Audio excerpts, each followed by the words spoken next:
الشيطان الرجيم. بسم الله الرحمن الرحيم.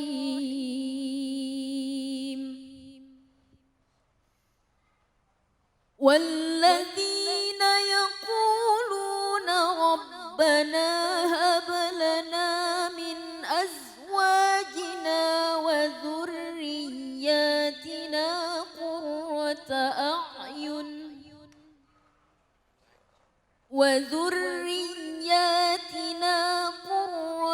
أعين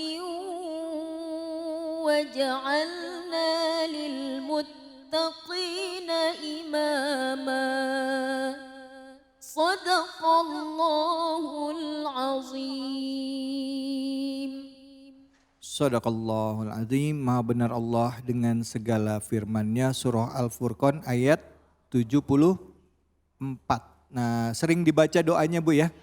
Biasanya selesai sholat, Rabbana hablana min azwajina wa zuriyatina qurrata a'yun waj'alna lil muttaqina imama. Nah, untuk itu mari sama-sama langsung kita simak tausiah dari guru kita, hukum mengenai anak. Silakan Fadol. Bismillahirrahmanirrahim. Assalamualaikum warahmatullahi wabarakatuh. Waalaikumsalam warahmatullahi wabarakatuh. Innal hamdalillah nahmaduhu wa nasta'inuhu wa nastaghfiruh wa na'udzu billahi min syururi anfusina wa min sayyiati a'malina. May yahdihillahu fala mudhillalah wa may yudlil fala hadiyalah. Masyaallahu kan wa ma lam yasha' lam yakun. La haula wa la quwata illa billahil aliyil azim.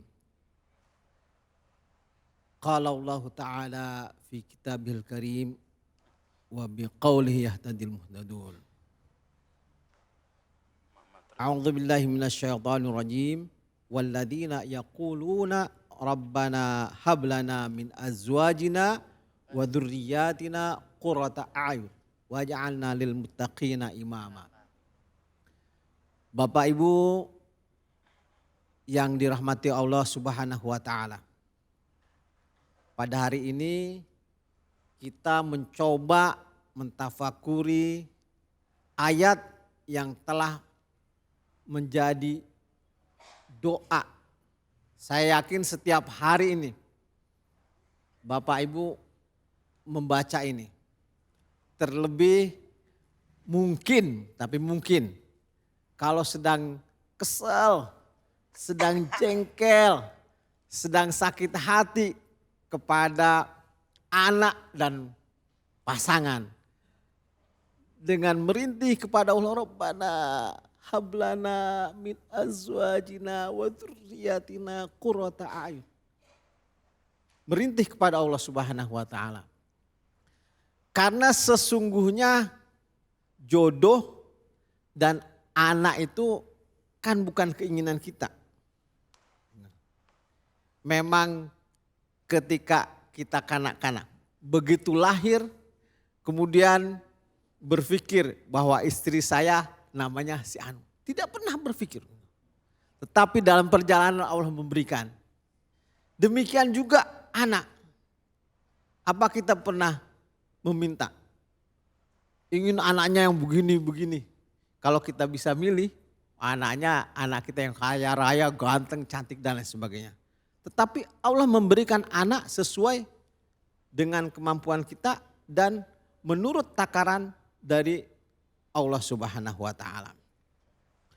Dalam ayat ini kita coba kupas. Ini adanya di surat Al-Furqan.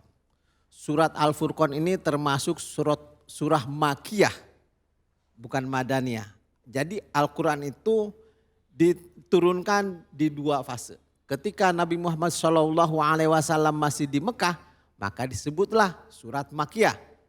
Dan biasanya itu adalah ayat-ayat yang berbicara masalah ketauhidan, ketawakalan, keimanan kita kepada Allah Subhanahu wa Ta'ala. Adapun ayat-ayat yang diturunkan setelah Nabi Muhammad SAW berada di Madinah setelah hijrah disebut surah Madaniyah. Dan biasanya bicara masalah hukum, masalah ubudiyah, masalah muamalah. Nah ini masuknya surah Makkiyah. Kata-kata qurrata a'yun di dalam Al-Quran sedikitnya disebutkan ada 7 kali. Gitu. Nah apa kira-kira arti qurrata a'yun? Ayo. Penentram jiwa, Menenteramkan jiwa. Ya. Sedikit kita kupas ya. Secara bahasa sebetulnya qurra itu menetap. Jadi membuat kita terpana, membuat kita diam, tidak berpaling kemana-mana. Mustaqir, tetap. Nah, ayun jamak atau plural dari mata. Jadi barang yang membuat mata itu tetap tertuju, terfokus, terkonsentrasi ke situ, itulah qurrata ayun. Tapi biasanya qurrata ayun itu memang menunjukkan hati gitu. Demikian yang harus kita pahami betul. Semoga tambah rajin berdoa, Rabbana hablana min azwajina wa dzurriyyatina qurrata ayun. Yang rajin beribadah kepada Allah Subhanahu wa taala dan kita mendapatkan apa? Imam yang bertakwa. Masya Allah. Amin ya rabbal alamin. Amin. Baik. Wabillahi taufiq wal hidayah. Assalamualaikum warahmatullahi wabarakatuh. Waalaikumsalam warahmatullahi wabarakatuh. Alhamdulillah, terima kasih banyak Kiai Subhan. Silakan Bapak Ibu, mungkin ada yang ingin bertanya. Ya silakan Pak.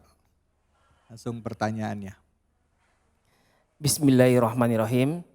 Assalamualaikum warahmatullahi wabarakatuh. Waalaikumsalam warahmatullahi wabarakatuh. Nama saya Ahmad Sudrajat. Kebenaran saya tinggal di sebagai jamaah sebelah Al-Fitrah. Terima kasih pada Pak Ustadz atas kajiannya tadi. Yang akan saya mau tanyakan, di dalam surat Al-Quran tadi sudah dijelaskan ya padahal. Dari surat Al-An'am, At-Tolak, Al-Isra, bahkan Al-Furqan. Di mana kita diberikan rezeki tidak hanya harta, tapi anak. Nah, sedangkan yang saya lihat sekarang ini banyak sekali di media sosial ataupun dimanapun gitu Pak Ustadz ya. Anak-anak milenial itu bahkan menganggap sekarang sudah menggaungkan istilahnya child free. Artinya tidak ingin mempunyai anak dalam perkawinan. Nah, itu hukumnya bagaimana Pak Ustadz? Sedangkan dalam Al-Quran tadi itu sudah disebutkan, sudah dinyatakan bahwa ini loh titipan dari Tuhan. Bahwa ini rezeki yang tidak bisa kita tolak. Nah kalau sedangkan kita yang mempunyai anak tuh susah. Hukumnya gimana tuh Pak Ustadz untuk itu? Ya, terima kasih Pak Ustadz. Wassalamualaikum warahmatullahi wabarakatuh. Waalaikumsalam warahmatullahi wabarakatuh. Hukumnya gimana kalau seorang suami atau pasangan suami istri memutuskan untuk tidak punya anak. Jadi keputusan ada di tangan mereka. Mereka tidak mau punya anak gitu. Child free gitu ya Pak ya. Trennya. Gimana itu hukumnya Kiai? Baik, terima kasih. Pertanyaannya ini sudah beredar di kehidupan masyarakat kita sekarang. Nah, yang harus kita lihat apa dasarnya mereka tidak ingin mempunyai anak. Apabila dasarnya memang karena kesehatan, tidak apa-apa. Karena kondisi kesehatan.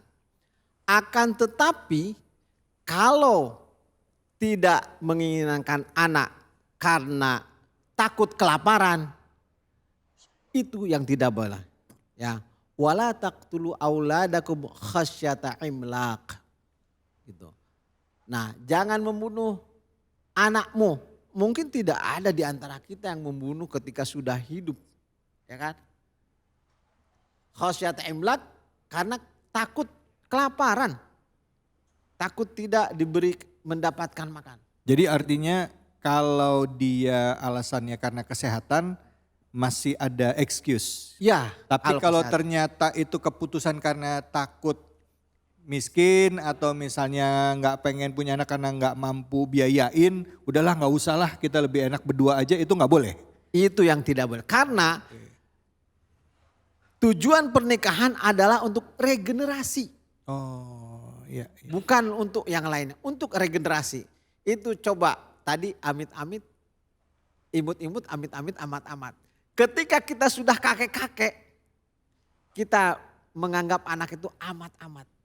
Anak ini amat berguna, amat membantu. Bayangkan, nah, ini untuk regenerasi. Dan itu memang diperintahkan. Nah, tapi kalau memang karena kesehatan, ada saudara saya juga tidak punya anak, tapi karena memang kesehatan. Gitu.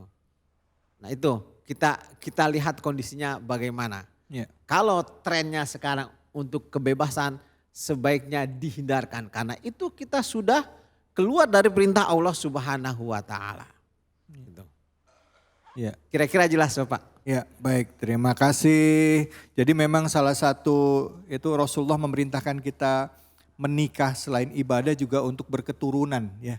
Artinya untuk bisa meneruskan Islam ya, memberikan ajaran-ajaran kebaikan gitu. Makanya peran orang tua sangat penting dalam mendidik anak. Cuman yang nggak boleh tadi ya Kiai ya, memutuskan untuk tidak punya anak ini bukan menunda loh, tapi tidak punya anak, child free. Saya nggak mau punya anak gitu ya, gitu.